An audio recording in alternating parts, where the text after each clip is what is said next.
everyone, Jason Hitchings here with Adept Defense. So I just pulled into the range today, and I'm here to accomplish three things. Number one, I want to film the Adept Defense Drill of the Month for this month.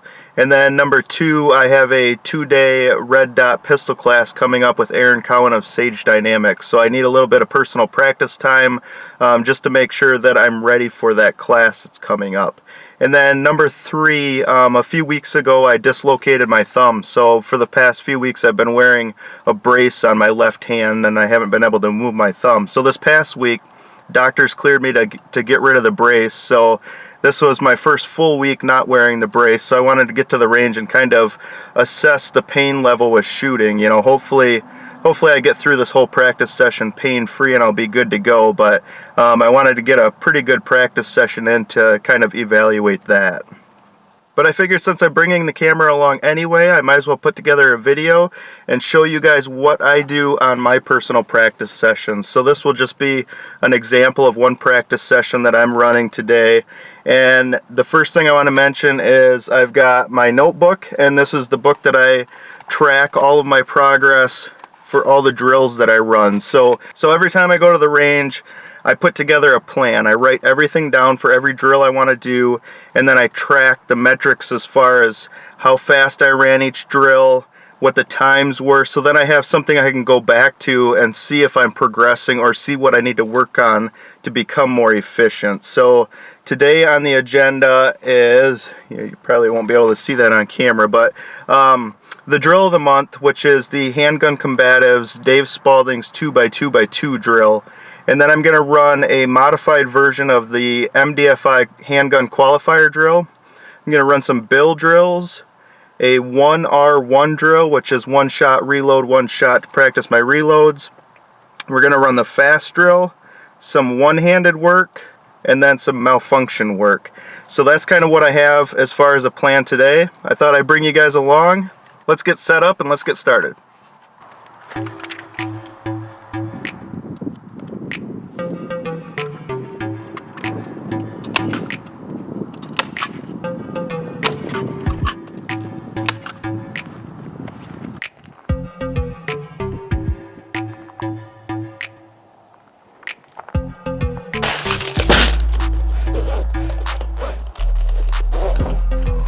Alright, now that we got everything unloaded, unpacked, and set up, we're going to film the drill of the month. So let's do that. Hey everyone, Jason Hitchings here with Adept Defense. And today I am bringing you the April Adept Defense drill of the month. So today we're going to run Dave Spalding from Handgun Combatives. We're going to run his 2x2x2 drill. And he's got some YouTube videos on that. You can search that and find more in-depth videos about the drill. But basically, in a nutshell, if you go to a Handgun Combatives class taught by Dave Spalding, at the end of every class, he gives you an opportunity to run this drill. And how it works is you run it from concealment. It's 2 rounds in under 2 seconds from 20 feet.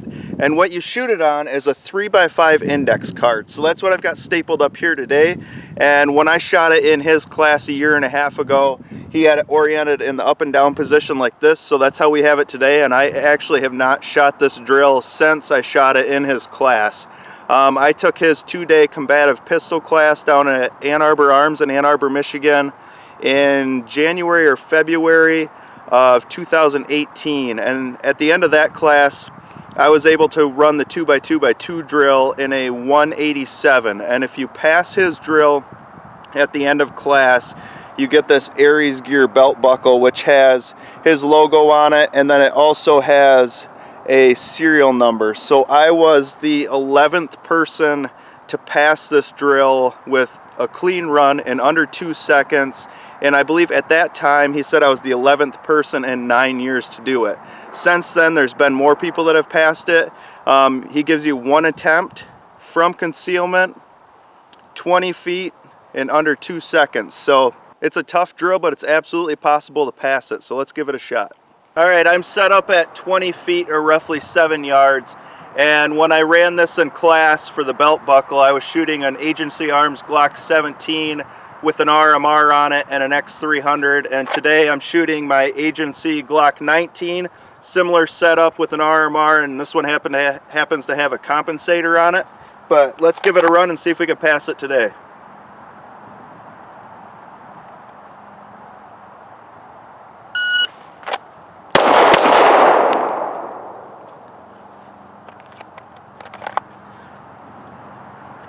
Alright, that felt pretty good.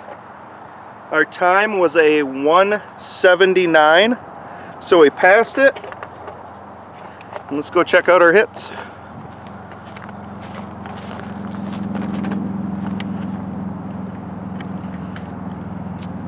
Alright, we've got 2 nice hits. We ran it clean, 179. You guys give it a shot and tell me what you think. Alright, so I just wrapped up the drill of the month video. Fortunately, it went well and I passed it and I didn't make myself look bad, so that's a step in the right direction, a good way to start out this range trip. And then, now sticking to our list, the next thing I had down was to run the MDFI, Michigan Defensive Firearm Institute Handgun Qualifier, and we're going to do a modified version of it. And the way that they do their handgun qual is they have a series of 4 different drills with a 6-second par time, and how we're going to modify it, and I've seen quite a few other alumni members have been doing this. They've been dropping the par time down to 4 seconds to really kind of push the speed side of it. And their qualification target is roughly I believe it's about a 4-inch by 5-inch box on a sheet of paper. And when they run it in class, it's a 14-round drill total, and you have to have 12 rounds on paper to pass. So at least a 12 out of 14 as far as your hit factor goes. And I'll walk you through it through the 4 steps, but we're going to try to do it in the 4-second par time and see how it goes. Alright, so we've got our target set up at 5 yards for this qualifier. All 4 of the drills are run at 5 yards. The first one is 5 rounds starting from a high compressed ready. So let's start with that.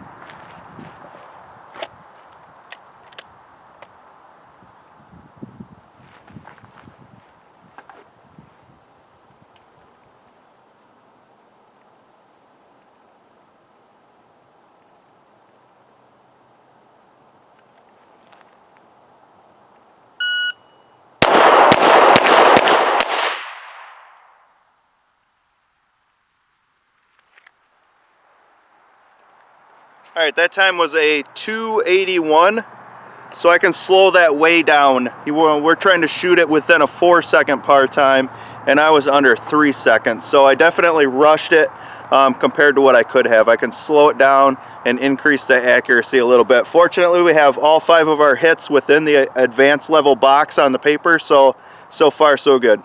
So this next part is 4 rounds, but we start from the holster this time.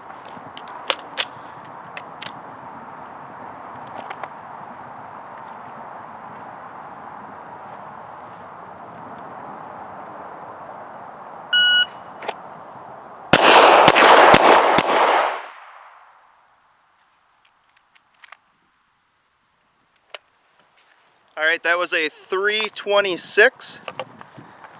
So still within our 4-second par time. Still have all of our hits in that advanced level box. So moving on to step 3. Alright, we're going to start from a compressed ready this time. It's going to be 2 rounds, speed reload, 1 round.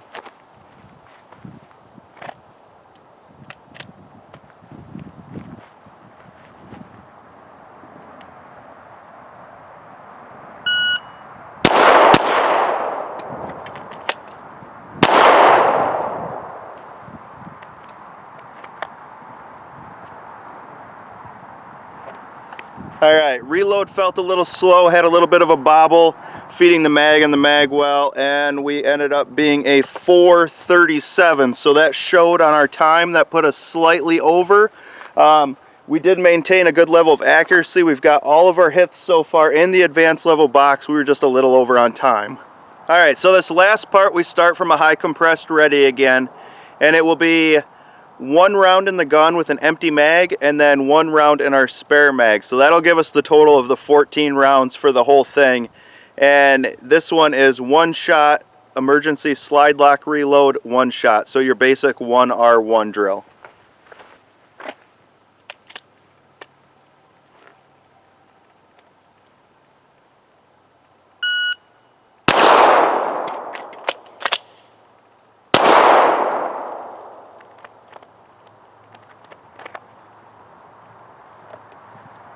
All right, a little bit over on time, 4:32. We did maintain all of our hits, 14 out of 14 in the advanced level box. So our accuracy was fine.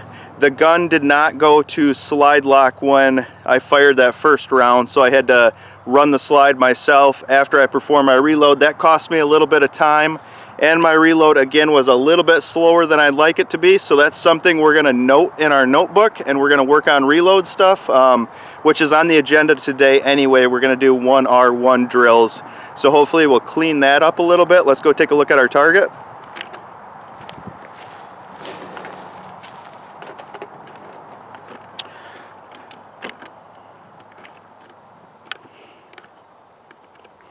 Alright, as you can see, all 14 rounds are in the advanced level box, so I'm happy with that. There's just a few things that we need to clean up, specifically with our reloads. So that's the reason why we run this drill, and that's the reason why we start to push those par times, because if I just ran it in their 6-second par time, which is their standard at class, I would have passed it all just fine, and you know, it might not have pushed me to work on a specific thing. But since I've dropped down that par time down to 4 seconds, and I was a little bit over that mark on a few, on 2 of those drills, now I've got something to note down and something to work on.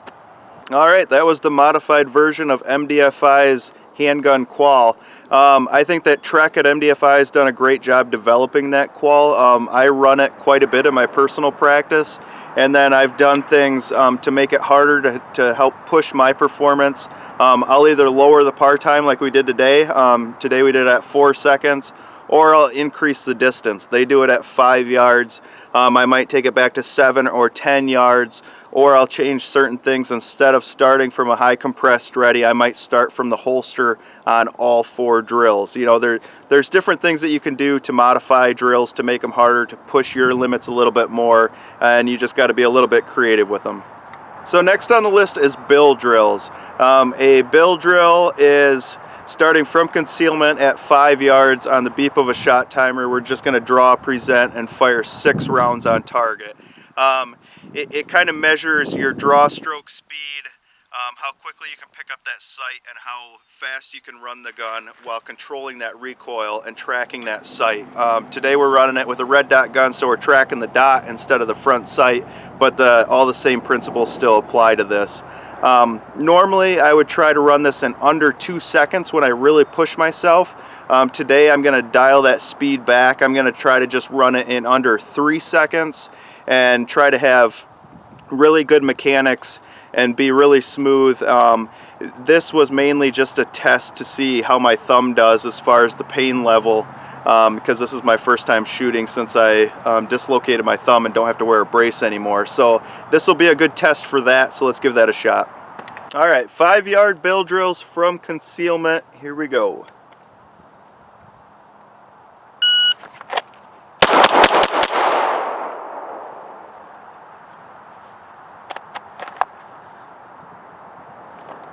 All right, that one was a 222, but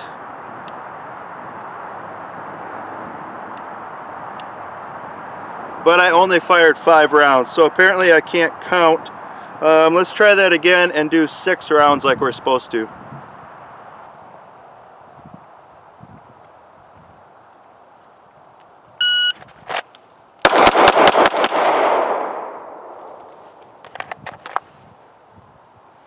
Alright, that was a 244 with 6 rounds instead of 5 this time. I was able to track that dot every single time. It felt like a pretty good run. It was about a ½ second slower than what I'd be if I was really pushing my speed. I could have probably picked up a couple tenths on my draw stroke. My draw was a little bit slower than if I was really pushing myself, but I just really wanted to be able to track that recoil and see what it felt like on my hand, and so far pretty much pain-free, so that's a good sign. I'm going to run this one more time and see how we do. Make sure I have enough ammo. Should be good. Alright.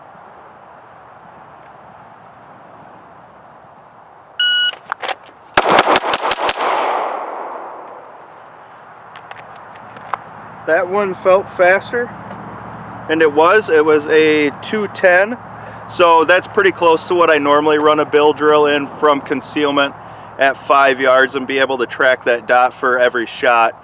I can run it consistently at under 2 seconds, but my accuracy suffers. So I know around that 2-second mark is kind of where I'm at right now with this drill.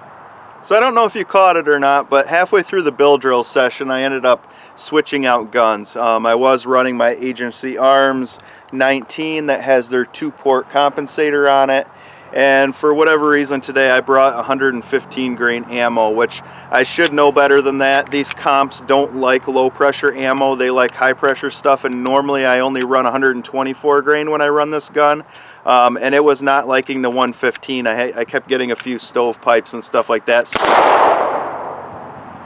And we have a malfunction. That was interesting.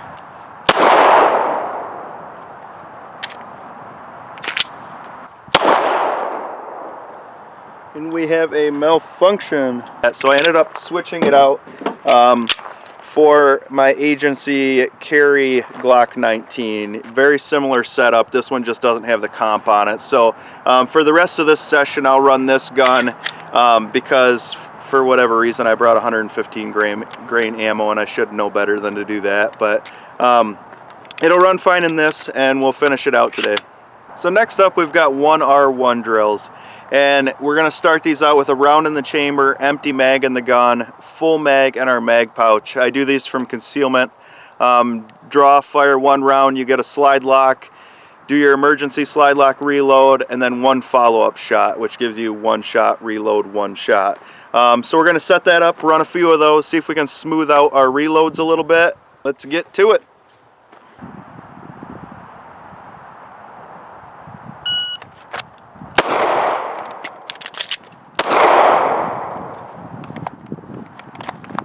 All right, that was a 354.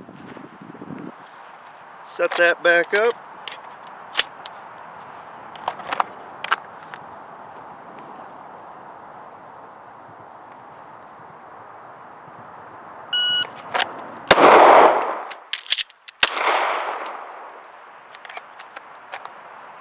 That was a 311.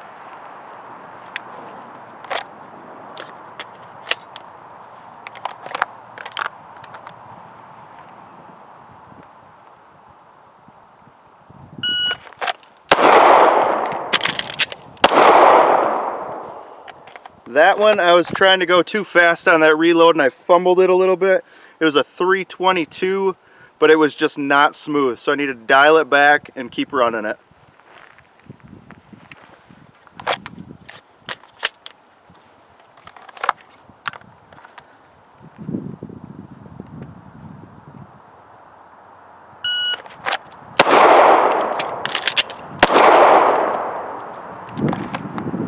It's a 319.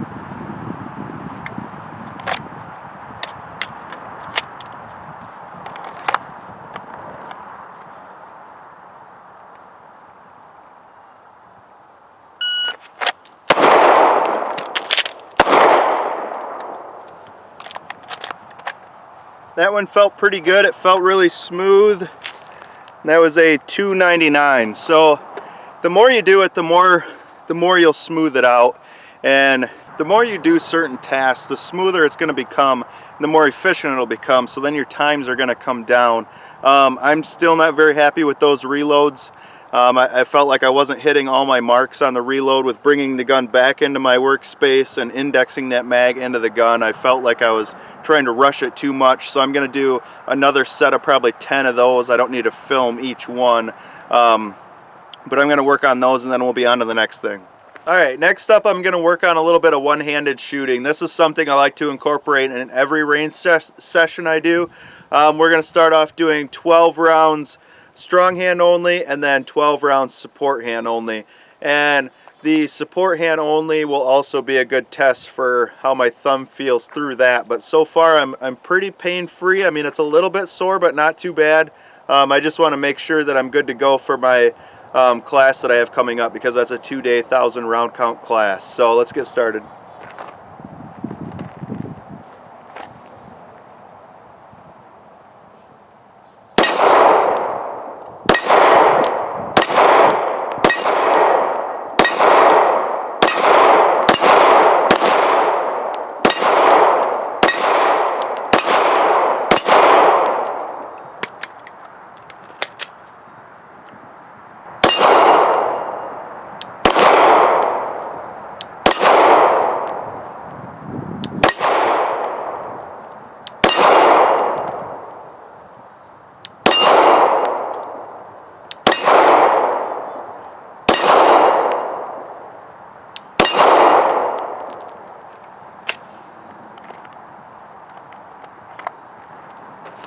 Alright, so the strong hand only went fine. The support hand only, it was definitely a bit painful with all that recoil impulse going right into kind of the web of my thumb where it was dislocated, and I still have stretched out tendons or whatever they said in there. So it's going to be sore for a while before I'm back to 100%, but you know, it's just something I wanted to evaluate what the pain level is for this class I have coming up. Alright, so I'm not going to do any more support hand only for today. I don't want to irritate my hand too much. I'm going to run through one more mag of strong hand only, and I don't know if I mentioned it, but this is an 8-inch steel plate that I have set up at 10 yards, so it's not too difficult. You don't have to do it with a steel plate. It just gives me that instant feedback to know whether I had a hit or a miss. So it's nice to use them as a training tool. You don't get that as accurate of a feedback to see what your accountability is for your accuracy, but it just gives you a little bit of instant feedback. So let's run through one more mag.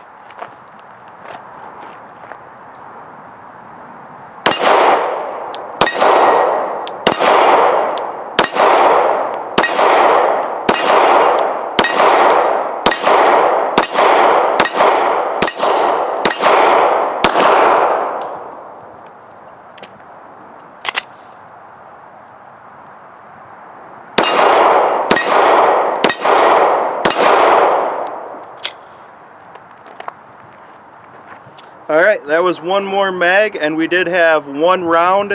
It went click, so the firing pin hit the primer, but it did not go off, so most likely a bad primer. But that was, you know, it's good to have a little bit of malfunction clearance mixed in with your one-handed, so that was unexpected, but okay. Alright, so that wrapped up the one-handed stuff, and next on the list I had down some malfunction clearance drills. My hand is a little bit sore from doing support hand only shooting, so I think I'm gonna give it a break and not do the malfunction clearance drills, and instead I'm gonna incorporate a little bit of distance work. I still have my 8-inch steel plate set up, so I'm gonna probably start at about 25 yards and just keep walking back to further and further distances. This gun with the red dot is sighted in at 25 yards with 124 grain Federal HST because this is my everyday carry gun.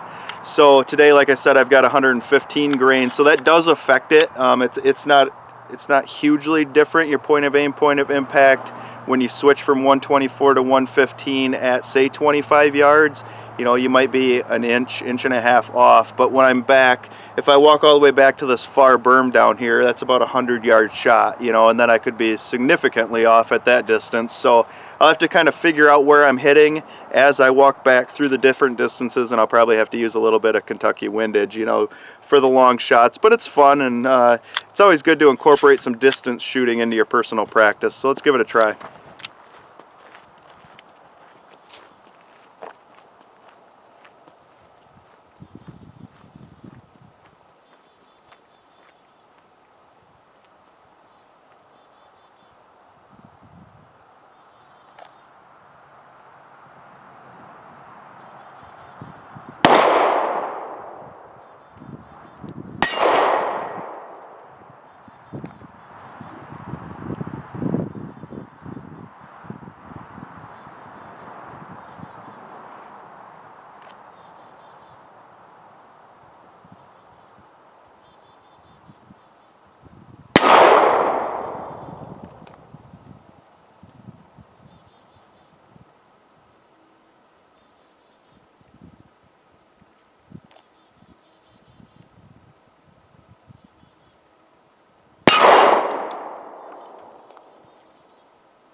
So that walk-back drill actually went pretty well. I was pretty surprised by that. I started out at 25, and then I just kept going back 10 yards at a time, and I never had to shoot more than 2 times, I think, to hit the target at every distance I went. And then at the end I paced it off back, and it ended up being 85 yards at the furthest point to where my target was set up.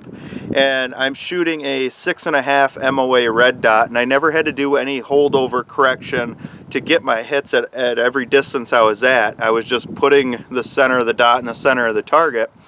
And with this being an 8-inch plate and a 6.5 MOA dot, when you get back to 85 yards, you know, the dot pretty much covers up the whole plate, or really close to it. So you just, you know, put the dot on the plate, get it centered as much as possible, and get a really good straight to the rear trigger press. And I like doing these walk back drills every now and then. You have to really slow down and keep your fundamentals in check. Make sure that you have really good grip, sight alignment, sight picture, really good smooth trigger press without disrupting those sights. So I think there's quite a bit of value. Plus you get to kind of test your limits and know where your failure point is as far as accuracy. So today was a good day. I mean, there's days when I do the walk back drill and I fail at 40 yards. Today I went all the way back to 85, and I was able to hit it pretty consistently every time. So some days are better than others, but you know, I would definitely recommend incorporating it into your personal practice if you have the area to do it. So all in all, I think this was a pretty successful range trip, and I hope you guys get some value out of it, you know, seeing how somebody else puts together their personal practice session. Maybe you'll get some tips or some ideas that you may want to incorporate into your practice session. But my biggest tip is write everything down. Have a plan before you go. Track everything. If you don't have a shot timer, I would highly suggest, you know, saving the money and spending the $100 on one, because it's absolutely worth it to be able to track your progress. And then you'll actually have a metric that you can go back to know whether you are increasing your abilities, your accuracy, and your speed. So it's definitely worthwhile as a tool to have in your range bag. It's not something that you'll use every single range trip, but you know, you'll use it quite often. It's definitely worth picking one up. Some other tips are, don't try to go 100% speed with every drill you do. Some drills, slow it down, do it at 50%, and get some really good quality reps in. And then you can increase speed as it becomes more comfortable, and just smooth, fluid motion with your draw stroke presentation, manipulations, all that stuff. There's people that I see at the range that they're trying to go 100 miles an hour every single rep they do, and they're just real glitchy and they're not smooth, and I don't think they're progressing from doing that. So dial it back, stay kind of within your abilities, and then progress from there. Another really important tip is every time you go to the range, make sure that you have medical on you. I just took it off. I was wearing this on the back of my belt. This is a Dark Angel medical kit, full trauma kit with a tourniquet, pressure bandages, quick clot combat gauze, shears, you know, everything that I could need to help stop the bleeding if an accident were to occur. You know, make sure you have an emergency plan, and make sure somebody knows where you're at and when you're coming home. So if something does happen, at least you're prepared for it. I've taken Dark Angel's direct action response trauma class, and it's great information to have. You're far more likely to have to use your trauma kit to assist somebody in an emergency than you are to ever use your concealed carry gun. So you know, if you have it in your budget for training and stuff, I would set your budget to where you set some of that money aside to where you can take a quality medical class from someplace like Dark Angel.